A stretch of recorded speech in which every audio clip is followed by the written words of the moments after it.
اے کملی میں لپٹنے والے، رات کو قیام کیا کرو مگر تھوڑی سی رات، یعنی نصف رات یا اس سے کچھ کم قیام کرو یا کچھ زیادہ، اور قرآن کو اچھی طرح ٹھہر ٹھہر کر پڑھا کرو۔ ہم ان قریب تم پر ایک بھاری فرمان نازل کریں گے، کچھ شک نہیں کہ رات کا اٹھنا نفس کو سخت پامال کرتا ہے، اور اس وقت ذکر بھی خوب درست ہوتا ہے۔ دن کے وقت تو تمہیں اور بہت سے شغل ہوتے ہیں، تو اپنے پروردگار کے نام کا ذکر کرو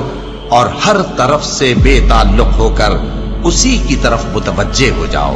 وہی مشرق اور مغرب کا مالک ہے، اس کے سوا کوئی معبود نہیں، تو اسی کو اپنا کارساز بناؤ۔